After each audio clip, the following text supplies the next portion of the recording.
ኦኤልኤ በኦሮሚያ ላይ የበላይነት ሊይዝ አይችልም። ፋኖ በአማራ ክልል ላይ የበላይነት ሊይዝ አይችልም።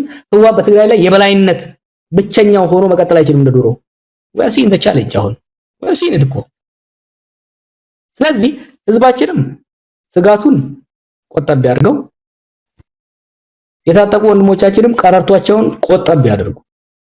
ከእንግዲህ በኋላ ኢትዮጵያ ውስጥ ተወያይቶ ተደራድሮ ተቻችሎ ከድርድር የተረፈውን ለህዝብ ውሳኔ አቅርቦ ብቻ ነው አብረን መኖር የምንችለው።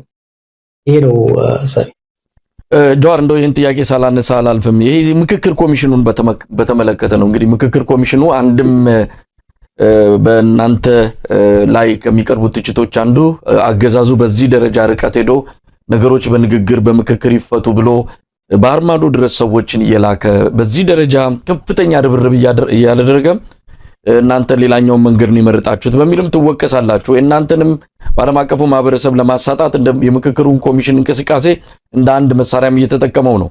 ስለ ምክክር ኮሚሽኑ ምንድነው ያንተ መረዳት?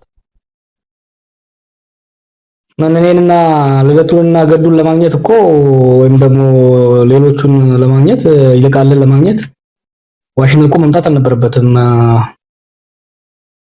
እዛው ፊልም ላይ ነበር እኮ እዛው ሲመሰረት እኮ ወደ ዳር አግኝተናቸዋል እኮ ተመስርቶም ፕሮባብሊ ባራወርና በሁለት ወር ውስጥ ነው ከእስር ቤት የወጣሁት። እንደወጣሁ በሳምንት ነው በማመን ጊዜ ነው ያገኘኋቸው።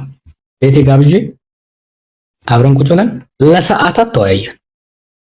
ሎክ የምክክር ኮሚሽን ሀገራዊ ምክክር የሚለው ሐሳብ ያኔ ፍኖተ ካርታ የጋራ ፍኖተ ካርታ የሽግግር ፍኖተ ካርታ ይወጣ ስንል ብቻዬን አብይ ያሻግራለሁ ስል ኖ ሀገራዊ ምክክር ኮሚሽን መቋቋም አለበት።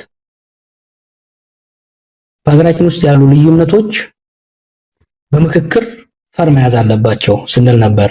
ምክክር ናሽናል ዳያሎግ የሚባለው ነገር በአንድ ሀገር ውስጥ በሁለት ደረጃ ነው ሊካሄድ የሚችለው። አንዱ ግጭት ለማስቀረት የፖለቲካ ጦዘትና ውጥረቱ ሲበዝ ያንን ለማለዘብ ወደ ምክክር ኮሚሽን ትሄዳለህ። አለለዚያ ከጦርነት በኋላ ድህረ ጦርነት ማለት ከድህረ ጦርነት በጦርነቱ የተፈጠሙ ስህተቶች፣ ክፋቶች፣ መከፋቶች፣ መገዳደሎች፣ ስብራቶች ለመጠገንና ብሔራዊና ሀገራዊ እርቅ ለማምጣት የሚደረግ ሁለት የሚደረገው ሀገራዊ ምክክር ኮሚሽን ነገር ያልናቸው ምንድን ነው? ቅድሚያ መሰጠት ያለበት የታጠቁ ኃይሎች ጦርነት ተኩስ አቁም ተደርሶ የታጠቁ ኃይሎች ይሳተፉበት፣ የታሰሩ የፖለቲካ አመራሮች ይፈቱ፣ የምክክር ኮሚሽኑ የሚገዛበት ህግና የምክክር ኮሚሽነሮቹ ምርጫ የፖለቲካ ልሂቃኑን ባማከለ መልኩ ይደረግ፣ ታማኝነት እንዲኖረው ረጅም ጊዜ ከዛ በኋላም በአካልም በስልክም በግለሰብ ደረጃም አንዳንዶቹንም በቡድንም ደጋግሜ ሳገኛቸው ነበር። ውጭ ሀገር መላክ አያስፈልግም ነው የምክክር ኮሚሽን። ፕሮፌሰር መራን እንደሚለው ዴድ ኦን አራይቫል ገና ከጅምሩ ነው የሞተው። አብይ የምክክር ኮሚሽን የሚፈልገው አንድ ነገር ብቻ እኮ ነው፣ ሲስተሙን ከጠቅላይ ሚኒስትር ወደ ፕሬዝዳንት መቀየር ነው። ይሄን ደግሞ ለምን እንደሚፈልግ ታውቃለህ? የዓለም አቀፍ ስብሰባ ስትሄድ በስታተስ ነው የምትቀመጠው። ንጉስ የሆኑ ሰዎች ፖዲየሙ ጋር ይቀመጣሉ፣ ፕሬዝዳንቶች ይቀመጣሉ፣ ሄድ ኦፍ ስቴት መጀመሪያ ይቀመጥና ሄድ ኦፍ ገቨርንመንት እና ጠቅላይ ሚኒስትሮች ከፕሬዝዳንቶች ራቅ ብለው ነው የሚቀመጡት። ሶስተኛ ረድፍ ላይ ነው የሚቀመጡት። እና ይሄን ያየሁት ዊሊያም ሩቶ ኬንያ ላይ ባለሲመቱ ሲያከብር እንግዲህ የሌሶቶ ነው ስዋዚ 1 ሚሊዮን ማትሞላ ሀገር ንጉስ ፖዲየሙ ጋር ቁጥሩ 130 ሚሊዮን ሀገር የሚመራው ጠቅላይ ሚኒስትር ጫፍ ላይ ያስቀመጡት። እንግዲህ ፕሮቶኮል ነው። አበዳሉ ጥሎት ነው የወጣው። አብይ ምክክር ኮሚሽኑ ነው የሚፈልገው ሰው እንደሚያስበው የኢትዮጵያን ሌሎች ምናምን ለማለት ባንዲራ ያለውን ኮከብ በአዲስ አበባ ለመቀየር ከጠቅላይ ሚኒስትር ራሱን ፕሬዝዳንት አድርጎ ፖዲየም ላይ ቀረብ ብሎ ለመቀመጥ ነው ለመቀየር የሚሄደው። ይሄን ፋሲሊቴት ለማድረግ የሚሄድ ምክክር ኮሚሽን ላይ መሳተፍ ምን ዋጋ አለው? ኢትዮጵያ ምክክር ያስፈልጋታል፣ እናደርገዋለን። እየተወያየን ነው። ሽግግሩ ወቅት ላይ at what stage ምክክር ማድረግ እንዳለብን፣ በምን ደረጃ ላይ ድርድር ማድረግ እንዳለብን፣ በምን ደረጃ ላይ ፉክክር ማድረግ እንዳለብን እያስቀመጥን ነው።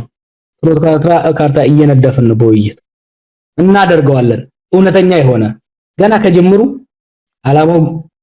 ዓላማው አሳታፊ በሆነ አጀንዳዎች በሚቀረጹበት ገለልተኛ እንዲሆን ደግሞ ሁሉም አመኔታ ያለበት ኮሚሽን የሚቋቋምበት ሀገር ሊገነባ በሚችለው መልኩ ሊቁንም ህዝቡን የሚያሳትፍ ምክክር ኮሚሽን እናደርጋለን። ባይ ዘ ወይ ኮሚሽነሮች ውስጥ አንዱም አይሆንበትም። በዚህ አይኖርም። አሁንም አወራቸዋለሁ። አንዳቸውም ይሄ ምክክር ኮሚሽን ኢትዮጵያን ይጠቅማል እንደውም ይጎዳል ብለው ነው የሚያምኑት። ግን ከተለያየ ምክንያት የተነሳ ተቀጥለውበታል። እኔ ኢትዮጵያ ውስጥ የቃቃ ጨዋታ ተካፋይ መሆን አልፈልግም። ለዚህ ነው እንጂ በግለሰብ ደረጃ አከብራቸዋለሁ። ግን እነሱም ያውቃሉ፣ ሁላችንም የምናውቀው ነገር ነው። ጆሃር፣ በመጨረሻ እንግዲህ ሌላ ጊዜ ያው በሰፊው እንገናኛለን። ይሄ የመገናኛ የመጀመሪያ ምንድነው መጋረጃ መግለጫ ቃለ መጠይቅ ነው። ወደፊት በሰፊው እናወራለን። ስለ ትናንቱም ልናወራ የምንችልበት መድረክ እንደሚኖር እጠብቃለሁ። ግን ዛሬ በዋናነት የሰሞኑን ወቅታዊ ሁኔታዎች በማንሳት ነው ያገኘው። እንደው የምትለው ነገር ካለ እንግዲህ ግርግሩ ጩኸቱ በዝቷል። ለአዲስ ዓመት አሁን ጳጉሜ 5ቱም ቀናት ስያሜ ተሰጥቶላቸው እንግዲህ ከሰፊ የሆነ ፕሮፓጋንዳ ስራ እየተሰራ እንዳለ ነው የምንሰማው። ኢትዮጵያ ስንደውል አንዳንድ ቦታዎች ላይ ምንም የሚሰሙት ነገር የለም። የመንግስት መገናኛ ብዙሃን ስለማይከታተሉ ስላለው ግርግር እኛ እንጂ የምናውቀው እዛ መሬት ላይ ያለው ሰው ብዙም አያውቅም። ሆነም ቀረም በዓል ደርሷል። አዲስ ዓመት ነው። አብይ አህመድ ከፍተኛ ስራ እየሰራ ነው በፕሮፓጋንዳ ላይ። ምን እንጠብቃለን? መልእክትም ካለ በመጨረሻ ዩሲ አንዳንዴ እኮ ግንዛቤ ማነስ አስቸጋሪ ነውና እንዲህ አይነት ወከባ መጀመሪያ ስልጣን ስትይዝ ይሄ የሃኒሙን ኤራ አለ አይደለም? ያኔ አቢማኒያ ኢትዮጵያን እንትን አለ የተባለ ጊዜ የዛ ጊዜ በእንዲህ አይነት ወከባ የሰውን አይምሮ ሰርቀህ ችግሮቹን እንዲረሳ ታደርጋለህ። ይሰራል። ከዛ ኢንኩምበንሲ የሚባል አለ። አንድ ቡድን አንድ ፓርቲ ወይም አንድ አመራር ስልጣን ላይ ሲወጣ መጀመሪያ አካባቢ ላይ በወከባ ምክንያቱም ሰው ሊመዝን በስራ ሊመዝን አይችልም። ምንም አልሰራህም እስካሁን በቃል ብቻ ነው የሚመዝነው። ስለዚህ ቃላት እየደረደርክ ተስፋ እየደረደርክ መደመር መቀነስ እያልክ ልትሸውደው ትችላለህ ህዝብን። 2 ዓመት 3 ዓመት 4 ዓመት 5 ዓመት በላይ ካለፈ ስራ በስራ እየገመገመህ ይመጣል። ቃላትን ከስራ ጋር አሁን አይደለም 5ቱን ጳጉሜ 365ቱን ቀን 24 ሰዓት ቢለፈልፉ ማንም አይሰማቸውም። ምክንያቱም በተጨባጭ ሰው ኑሮን እየኖረ ነው ያለው።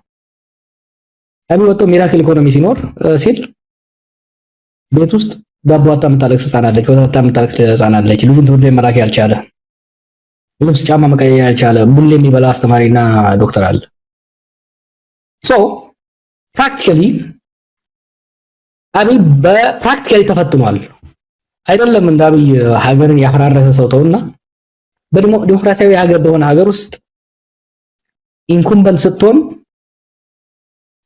ኢቭን ውጤታማ ኢንኩምበንት ራሱ ስትሆን ቃልህ ድጋፍህ እየቀነሰ ነው። የቃል ዋጋው እየቀነሰ ነው የሚሄደውና አይ ዶንት ቲንክ ብዙ የሚያዋጣ አይመስለኝም። ስልጣን ትይዛለህ አንድ አገዛዝ አሴንዳንስ እንለዋለን።